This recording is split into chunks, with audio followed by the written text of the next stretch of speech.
ये सर्वज्ञ शासन नमोस्तु शासन जय बंतो पवित्र श्रवण संस्कृति। भगवत अर्हत परमेश्वर तीर्थंकर जिनेश्वर देव ने जगती की प्राणी मात को परम तत्व प्रदान किया है।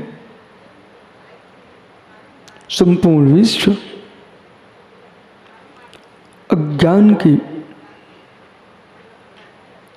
अंधेरी रात्रि में अपने जीवन के क्लेश भरे दिनों को जी रहा है। विश्व में सबसे बड़ा कोई क्लेश है, उसका नाम अज्ञान दशा है। ओहो, घनघोर अज्ञान, घनघोर अज्ञान। और भाग्य मानो अपना, सौभाग्य मानो अपना कि आपको इतना ज्ञान है कि वनस्पति के अंदर भी भगवान है।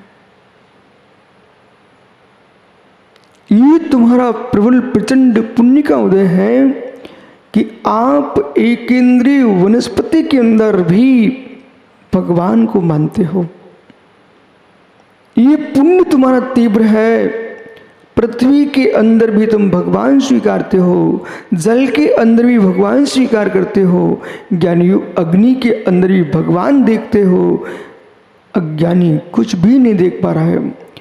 जहां अग्नि, पृथ्वी, जल, वायु, इनके अंदर हम भगवान को देखने की सामर्थ्य रखते हैं, फिर 2 इंद्रिय, 3 इंद्रिय, 4 इंद्रिय, 5 इंद्रिय जीवों के अंदर, गाय, बैल, भैंस आदि के अंदर, मनुष्यों के अंदर भगवान देखने की आंख किसके पास नहीं है।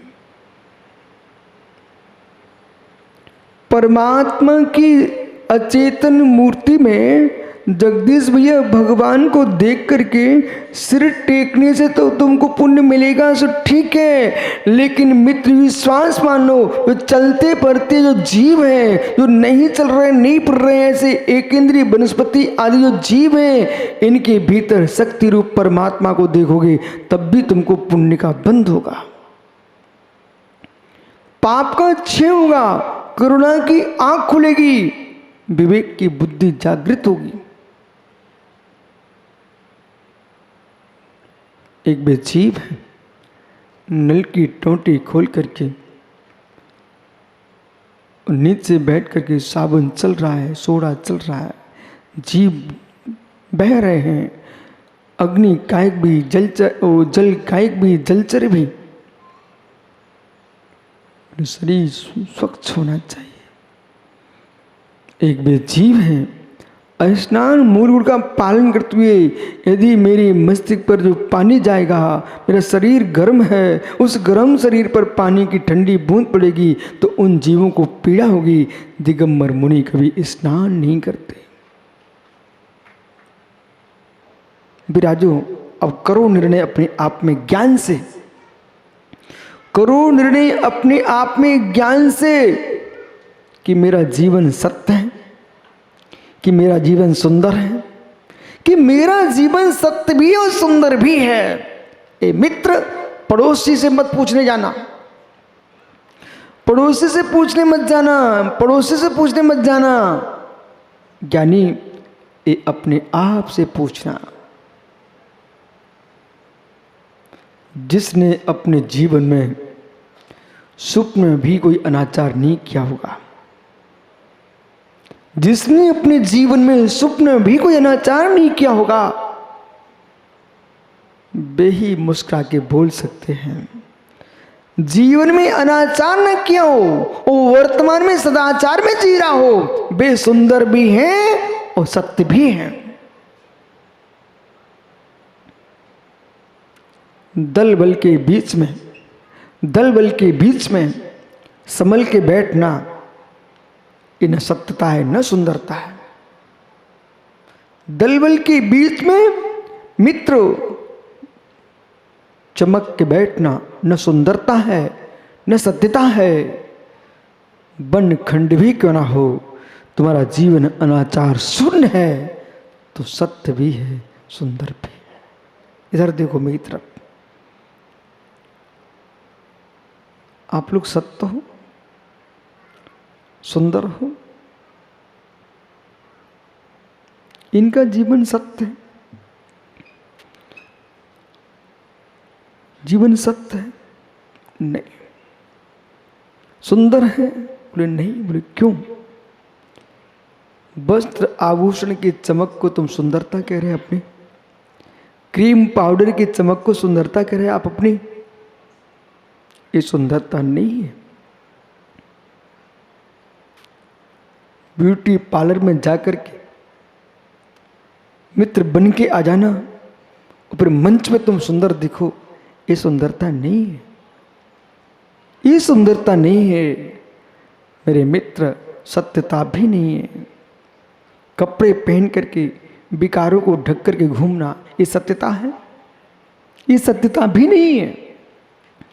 धन्य बे निरंत तपोधन, निरंत तपोधन, जो खुले बदन जी रहे हैं मित्र, सत्य जीवन है, वो शील से युक्त है, सुंदर जीवन है। इसका नाम सत्य और शील जीवन, सत्य और शील का जीवन।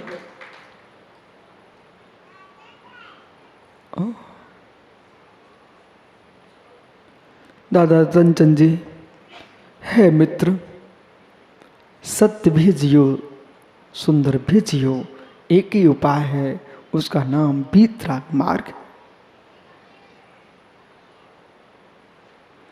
ज्ञान धारा में प्रवेश करेगा जीव, तो उसको सत्य और सुंदर दोनों दिखाई देंगे। ज्ञान धारा में प्रवेश करेगा जीव, सत्य सुंदर दोनों दिखाई देंगे, सत्य सुंदर दोनों दिखाई देंगे। पुरुषार्थ ये करो, मनोज भैया, विनोद भैया, बरजात्या जी, मित्र पुरुषार्थ ये करो कि मेरा पड़ोसी मुझे सुंदर कह पाए। पुरुषार्थ ये करो मेरी पत्नी मुझे सत्य कह पाए। पुरुषार्थ ये करो पुत्र मुझे सत्य कह पाए। मित्र पुरुषार्थ दुनिया में बहुत लोग करते हैं कि मोहल्ले वाले मुझे सत्य कह पाए, कि नगर वाले सत्य कह पाए, कि ज्ञानियों देश के लोग मुझे सत्य कह पाए। ये सरल साधना है। देश के लोग सत्य कहने लग जाएं, मोहल्ले वाले सत्य कहने लग जाएं, ज्ञानियों पड़ोसी सत्य कहने, ये सरल साधना है। लेकिन पत्नी सत्य कह दी, एक कठिन साधना है। कुछ हो गया क्या? आप विकल्प मत रखना, आप विकल्प मत रखना। वो पारस पापड़ीवार बैठा ना, उससे सलाह ले लेना, वही गुरुजी क्या पूछ रहे हैं। बोले देश के लोग तुमको सत्य कह दें, ये महत्वपूर्ण नहीं है, पत्नी सत्य बोल दे।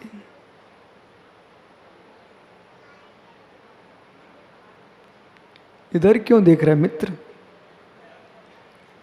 पत्नी सत्य बोल दे हैं? ओहो, इतनी योग्यता लाओ, इतनी योग्यता लाओ कि एक बार तुम्हारी देवी, आपके बेटे की मां आपसे कह सके, स्वामी विश्व में आप ही सत्य हो। मैं ये नहीं कहूंगा कोई गुरु तुमसे कहे तुम अच्छे हो, ये सब बनावटी बातें हैं। आपकी पत्नी आपसे एक तिलक लगा दे और यूं कहे, राखी बांध दे, यूं कहे कि स्वामी आप ही सत्य हो।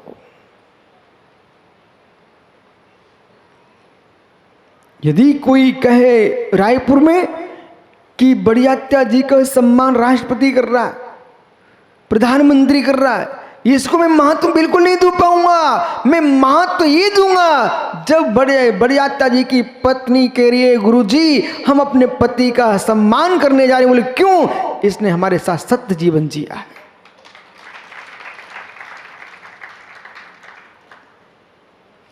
अभी ताली मत बजाओ, अभी कुछ बचा है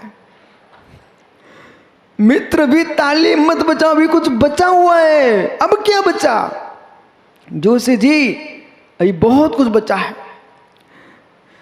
पत्नी ने भी बोल दिया सत्य है, पुत्र ने भी बोल दिया पिताजी सत्य है। ज्ञानी बे कभी कभी ऐसा भी होता, राग के बस मोह के बस बोल सकते हैं कि सत्य है मेरा स्वामी, लेकिन ब्रह्मांड में सत्य बोलना कोई है बोलने वाला तो तुम्हारा चित्त है। वो तुमसे बोल दे कि अहो ज्ञानी तू सत्य है, तो सम्मान तुम स्वयं अपना कर देना। बिरादो सभी लोग, क्षमा करना है लेकिन सत्य है, सत्य है। बहुत सारे बढ़ियाता जी ऐसे लोग हैं, आप विश्वास मानना, भी आपके घर जाएंगे, वो आपके घर जाके कहेंगे कि ये चांदी का सिक्का है, आपके घर में ना हो कोई टेंशन मत लेना, लेकिन मेरा सम्मान है, सोने के पत्र पर चांदी के सिक्का का इनाम के साथ मुझे आप दिला देना। विश्वास मानो ऐसे भी देश में लोग हैं, बोले आप तो दिलवा देना, सामान में देता। कैसे? जैसे कि जिन अभागों की शादी नहीं होती, वे उल्टा जिसको पत्नी बनाना रहे उसे घर में द्रव्य रख के आ जाते हैं, बोले तुम चिंता मत करो, हमारा द्रव्य हमें दहेज के नाम से देना, पर मेरी इज्जत का ख्याल रखना। मतलब पैसे दे के शादी कराई और उल्टा और रख के आ गए, बोले भाई जब तुम हमारी शादी करो ना, ये सब सामान दे देना, आप टेंशन मत लो। क्यों?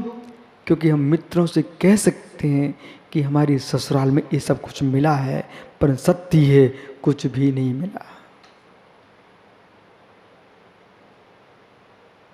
भैया भैया एक बात कहूं, बुरा तो नहीं लगेगा?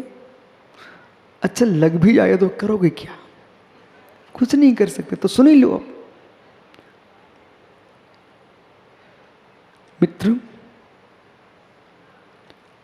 मित्र ऐसे ऐसे लोगों की शादियां होती, पंडित साहब बंबई ऐसे ऐसे लोग घर की शादियां होती है जिनके घर में सोने की एक कील भी नहीं थी, परंतु वे अपने बेटे की शादी में अपनी बहू को सोने से लाद के लाते हैं। वो बिटिया सोचती कि मैं अच्छे घर पहुंच गई, कि इतना सोना मेरे लिए पहनाया गया है, इतने सुंदर कपड़े पहनाए गए हैं। इधर मित्र वे सपूत थे ना, सपूत कुंवर साहब बन के गए थे, वे इतनी सुंदर ड्रेस पहन के गए कि राजकुमार की शादी फैल हो जाए। लेकिन जैसे ही शादी होके घर पहुंचती है, 1 घंटा नहीं हो पाया, बहू से कहा बेटा ये सब उतार दो। बोले क्यों? जिसके यहाँ किराए से आई थी उसको दूसरी जगह भेजना है।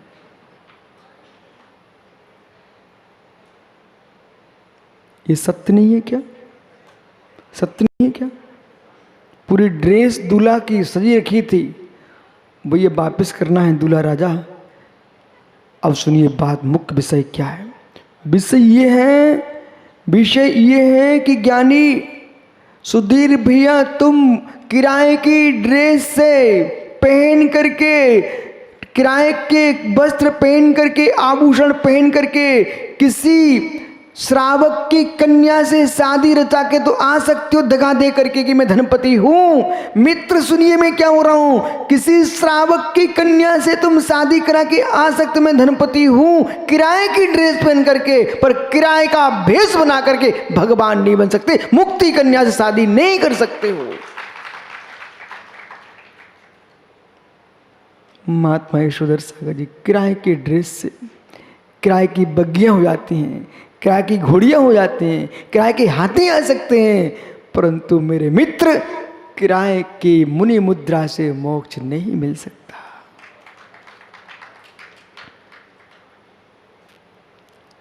वो आपको सत्य के साथ ही चलना पड़ेगा। इसलिए यहां पर कह रहे हैं अपने ज्ञान धारा में प्रवेश करो। मुमुक्षु औरंगाबाद ज्ञान धारा में प्रवेश करो। ज्ञान धारा में प्रवेश किए बिना मित्र कह देना सोनू से, सोनू भाई हमने किराए के मकान के लिए अपनी बहन नहीं दी है, तुम्हारे सत्य के मकान के लिए दी है। विराजो ज्ञानियों, ज्ञान धारा,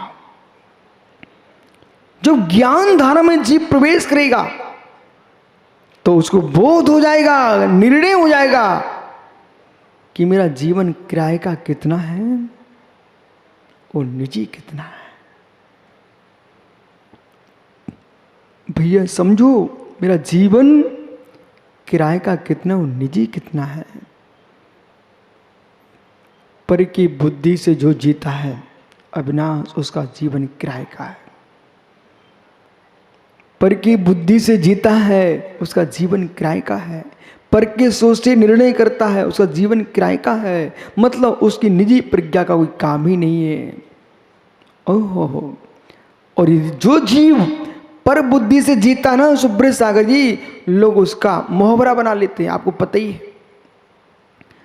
सिंहासन पर कोई होता है, बुद्धि किसी की चलती है तो आप लोग मोहबरा बना चुके हो। मात्र तुमको गद्दी पर बिठा के रखा गया है। वो कैसा जीव है उसको मालूम। हम लोग स्कूल में पढ़ने जाते थे तो हर वर्ष वर्धमान कठपुतलियों का खेल दिखाने ले आते थे। मनोज, कठपुतली जानते हैं? कठपुतलियों खेल दिखाने आते थे स्कूल में। तो कठपुतली रहती थी सामने और ऐसे बोर्ड लगा के रखा जाता था, और दो पीछे रहता है आदमी। वो मालूम क्या करता था, वो अपनी अंगुली चलाता रहता था, ओ रस्सी धागे को खींचता रहता था। दिखता है कि कठपुतली काम कर रही है, कठपुतली काम कर रही है। अरे मित्र, कठपुतली काम नहीं कर रही है, पीछे छिपे आदमी की बुद्धि काम कर रही है। ऐसे ज्ञानियों जीवन में कठपुतली का जीवन जिए तो तुम कौन से बड़े नेता बन गए, कौन से धर्मात्मा हो गए। कठपुतली का जीवन नहीं जीना, अपना वास्तविक जीवन जीना है। ओहो, कुछ लोग पत्नी की बुद्धि से जीते हैं, कुछ लोग मित्र भाई की बुद्धि से जीते हैं, कुछ लोग भाभी की बुद्धि से जीते हैं, और कुछ पड़ोसी की बुद्धि से जीते हैं। ये जीव अपने जीवन में कभी निर्णय देना नहीं सीख पाएंगे।